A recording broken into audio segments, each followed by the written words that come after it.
Coming to you from Michigan, USA. And listened to by people all over the planet. Get ready to be safe and sound with Sean Sparkman. Never take your eyes off your opponent, even when you bow.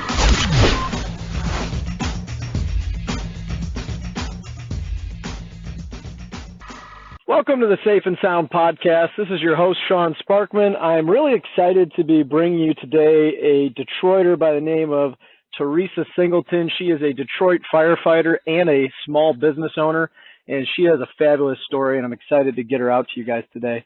So, Teresa, thank you for coming on the show. Thank you, Sean. Can you tell us a little bit about who you are and what you do? Yes. I have been a Detroit firefighter for, I'm going into my 24th year now. I'm stationed not far from the Durfee Innovation Society Center, where my small business, my boutique is located in the Durfee neighborhood. I work right here in the inner city. I love firefighting. Things are quite different now, I'd say, during the pandemic. You know, we've gotten a lot busier initially with medical calls, and then to me it seems like a string of automobile accidents for whatever reason, and then you could tell it started trending towards a few more fires here in the neighborhood once more people were at home. So I also own some property at West Grand Boulevard across from the Motown Museum that I've been in the process of trying to develop to open another business since about 2015. That's awesome. And you said that there's a lot of accidents around nowadays. I find that interesting. I wonder if it's because people have been at home so long this year that they forgot how to drive once they start driving again. We found that to be very interesting as well, because it was certainly a trend. I want to say early on in March, when the pandemic was kind of first announced, it seemed like it was primarily medical calls. We were responding to a lot of sick people, like for a good, 6 weeks or so. And then as the executive orders were issued, the stay-at-home orders, and the streets did get kind of quiet and out. And I'm sure you probably noticed yourself if you had to run out and do any errands, there weren't that much traffic on the street. So it's at that time is when it started trending for the increase in accidents. I think because I know here in Detroit, Chief Craig had announced that they were not going to be stopping for minor violations during that time, that it would have to be really major crimes for them to be responding to. So it appeared that I think people were just taking advantage because the streets were empty, the street racing and just blowing stop signs and that kind of thing, just because the street was empty. But it doesn't seem to have slowed down any, if you ask me. Well, it's very interesting that you chose to be a firefighter. So what led you to deciding, 24 years ago that as a woman you wanted to become a firefighter? And isn't that something? I didn't grow up wanting to be a Detroit firefighter. I was in Wayne State. I was in college. I was looking for a part-time job, and a very good friend of mine had been a firefighter for a few years, and he said, they're hiring. And I thought, well, I don't want to do that. But I was a single parent with 2 children, and I found myself down in that line getting the application the very next day. So I kind of blew through. I was in he said, you're in very good shape physically. You're not thin-skinned. So, I don't think you would be intimidated by all the men in the firehouse or what have you. And I just walked into it.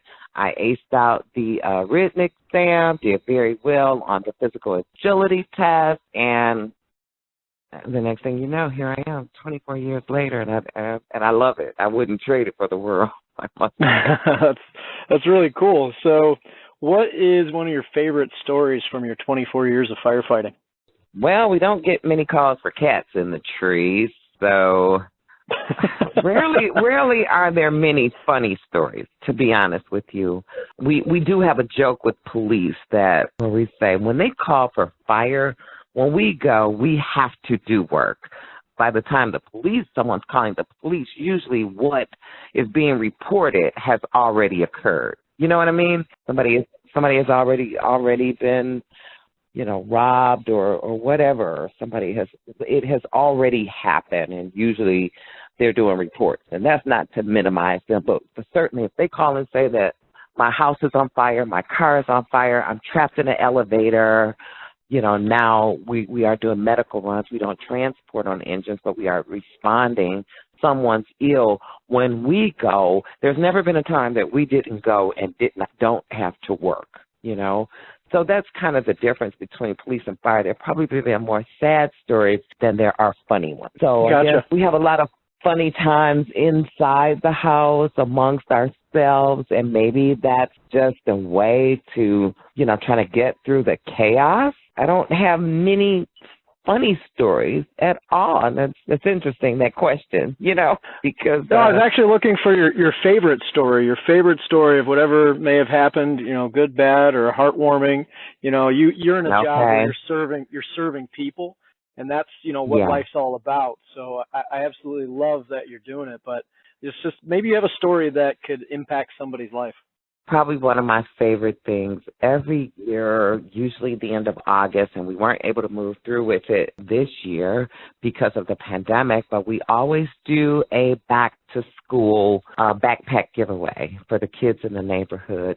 And this has been going on for over 20 years now. Every generation or every year, the new recruits will pick it up and carry it on. And it happens out of my fire station at Dexter and Ewald Circle.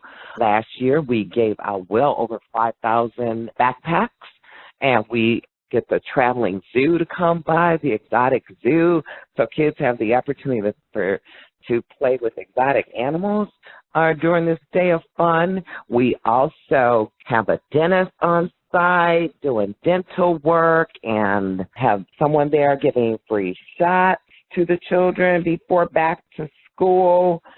And we donate a car to a family who's been burnt out by fatalities.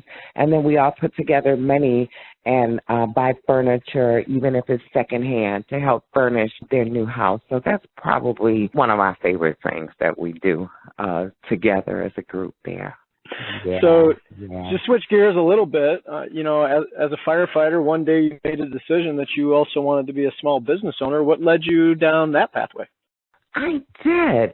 I started going down that road in 2013, around the time that the city of Detroit was entering into bankruptcy.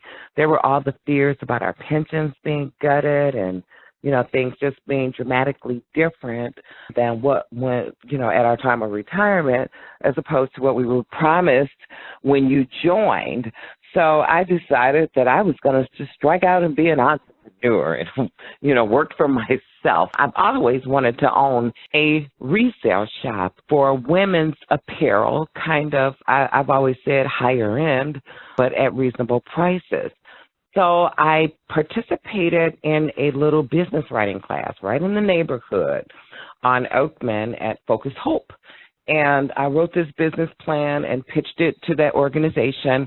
And I was in the second cohort, and they said I was the first one that made it through the class, got through it the first time through. And by the time it was over, had this complete 30-some page business plan. And it was to open up a resale shop called Tiki's Treasures. So that's when I started looking for a place to rent where I wanted to house this, and ran across the building that I currently own on West Grand Boulevard, directly across the street from the Motown Museum. So my desire was that this whole house, everything would be for sale throughout this whole house, but every room would be dressed for what it was. So in the bathroom, it would be bathroom things for sale, and in the small kitchen appliances and dishes and sorts. And then all the bedrooms, one would be for women, one would be for men, and one would be for kids. So I pitched it, and I landed $15,000 to launch my business. And then I was looking for this place, right, and I ended up buying this building instead of renting somewhere. And I thought that it was just prepared. Just let me go get the license, paint the walls, and I'm going into business, right? And then some of my friends came by and looked. They said, "Are you crazy, girl? All the radiators were stolen out of the building." It needed a whole lot of work, that I guess I should have taken somebody with me, right, before I bought this place. So that, of course, started another, trying to get the funding to rehabilitate the property in order to open up this business. And just at that time, the Motor City Match program was launched here in the city of Detroit, for which I applied for, and I was a 3-time winner. I ran a design round, which was the architectural rendering, and then I ran another round, and ultimately leading to the cash award of $75,000 to go towards the rehabilitation for the business, for the building. So that was supposed to be Tiki's Treasures, a resale and consignment boutique, where we would offer gently used quality apparel for extremely reasonable prices. And to date, that's been my failure because I have yet to secure all of the funding necessary to finish the building. I did apply with Invest Detroit in Detroit and get a commitment of $500,000. And then another commitment of $100,000. So at the time, that was like $675,000, and I was short about 30-something grand. And I started fundraising, but then I got hurt in the firehouse. I got hurt at work and kind of fell through. Yeah, in a fire, and ended up having to have back surgery. So my whole project came to a complete halt for about 9 months. Through my back surgery and, then the rehabilitation. So I ended up just getting back to work this past March 1st. I walked right into the corona and jumped back on that project. But in the interim, I had become aware that the Durfee Middle School was no longer a school, that Life Remodel had rented the building and it was being converted into this innovation center to help support the community as well as the youth and job training and entrepreneurship. So I went. Yeah, it's a really cool building, and it's cool that you were able to get a spot in there, right? It is awesome. It's an awesome building, and I really love what the organization stands for. So when that came to fruition, I decided that I would rent space there and open up boutique on a smaller scale or somewhat of a satellite location to the larger project that I'm working on West Grand Boulevard. Well, I'm sorry to hear about your back, but it's a tough setback to go through for anybody. But it's cool that you're recovered and you actually went back to work during one of the hardest times in our nation's history. So I commend you for that. That's awesome. Can you believe that? Who would have thought it? Right. The doctors, they actually wanted me to stay off a complete year, which would have been June of this year. But I was begging. I was in physical therapy like 5 hours a day, 5 days a week starting in September. And so by the end of February, I was like, oh, my gosh, this is like a real job here. I feel great, So I asked, could I be put back on duty? And after they took me through a lot of some pretty tough physical evolutions, and they agreed. And so they couldn't believe it, how good I was doing. So they put me back on duty March 1st, and, very next week they're announcing the coronavirus. It's amazing how things happen, but, I do believe everything happens for a reason. And I was really glad that you brought up the subject of failure and that you had already kind of addressed what you consider one of your failures to be, because I always talk on every episode of the show about failure because it's very important to me. And I think it's important for people to learn how to move through failure, how to use it, even though it's tough and you have the setbacks like your back and the funding that you were trying to get, but you're able to move through it and you learn from those setbacks and you learn, who you are as a person and you grow. Because if you don't have any adversity, I was talking with somebody about this the other day, if there's no adversity in your life, how are you supposed to grow? If everything's just always content, there's no catalyst to push you to get beyond who you are and to serve more people and get out there more. So, that's awesome. I agree. That was, I was pretty excited about the path that I was on. And it wasn't just the injury, that caused the failure, but the inability to get the rest of the funding. It's been very frustrating, to say the least. It's like everyone loves this plan. It's a great location. The neighborhood is really up and coming, but it's I didn't realize that I was a developer per se. I thought I was just rehabilitating an old building, but I kind of fall into this world of a developer. But when you're a new developer, just like a lot of new businesses that find it difficult to get funding to start businesses because they new and they don't have any history or anything to show prior to somebody lending them money to start a business, those were the same things that I faced early on. So it was pretty challenging, to say the least. It's frustrating, but I think my grandma always said it's not what you go through, but it's who you are when you come out on the other end. So, and it just kind of made I love me that old continue. wisdom. It was, it just kind of continued to made me continue to just study more, just keep trying to perfect myself, or maybe doing something on a smaller scale like the Derby Innovation Society for 2 or 3 years, where I can establish some records of sales and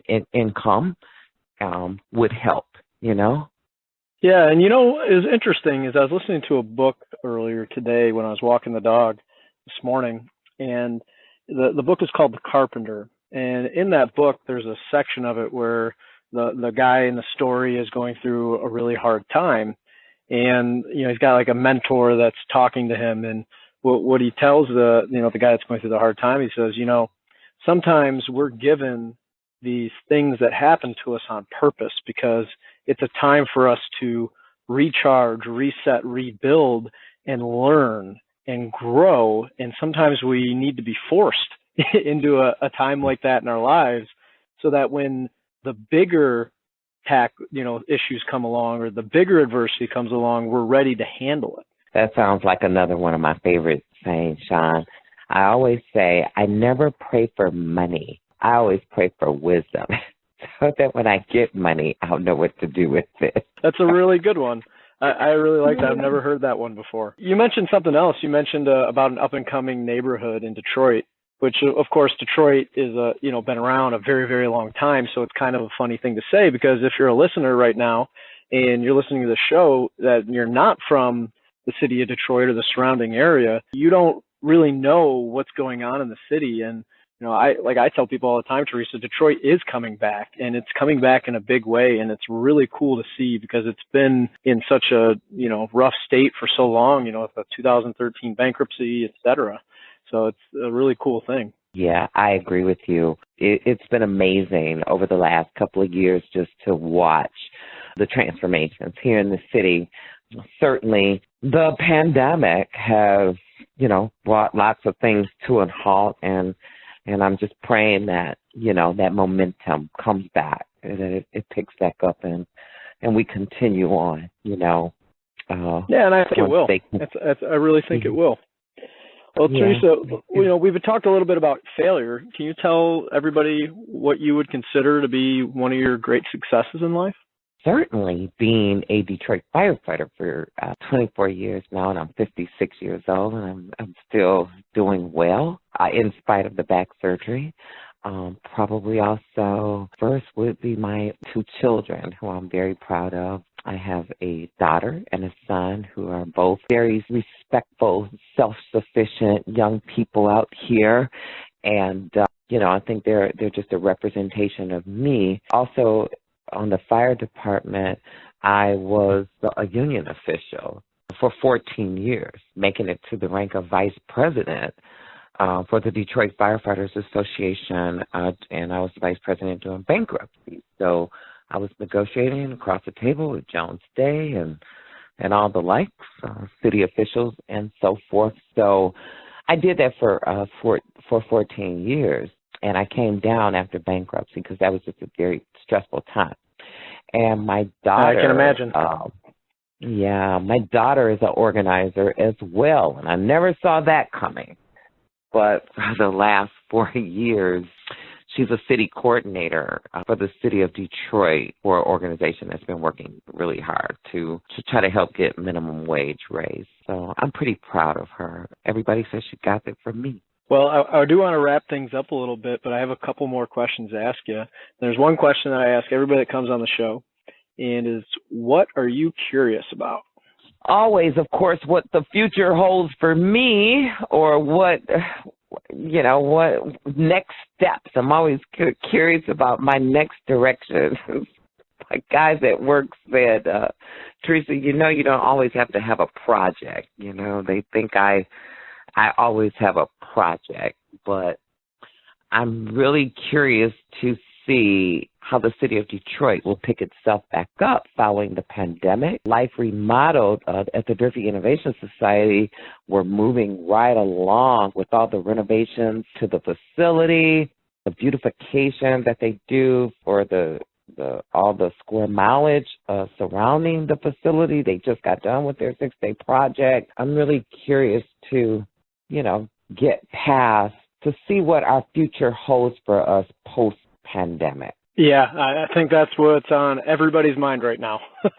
What is the future going to look like once the pandemic really is, actually over, and we can kind of return to normal? And I think it's going to be a slow process, but also at the same time, I think people are just itching to get back to, connecting with people instead of the social distancing and we can't touch each other and all that. I think people are itching to have that, connection again. Yeah.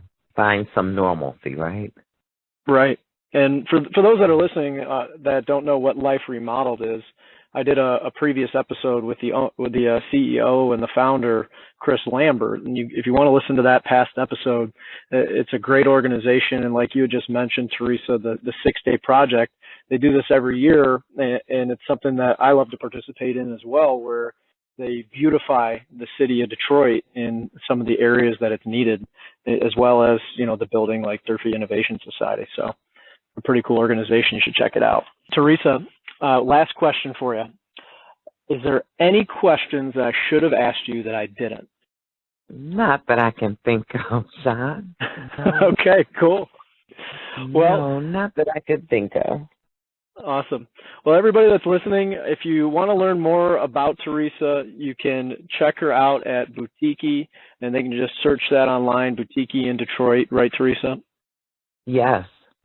Okay. Yeah. And also, if you are in the Detroit metro area, you can always stop by the Durfee Innovation Society. Obviously, with COVID, I don't know what the rules are there. Teresa, can you tell people a little bit? They are, you have to wear a mask, of course, to enter the building. They are taking temperatures at the front desk. You'll sign in for whatever guest you're going to visit, and then you can move throughout the facility then.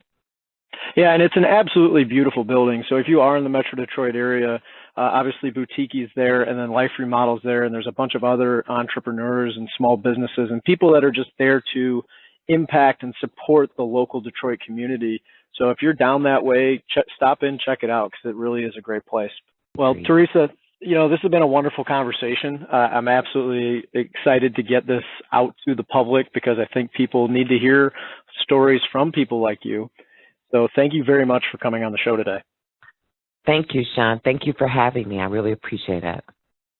And thank you. This is another episode of the Safe and Sound podcast. Thank you for listening.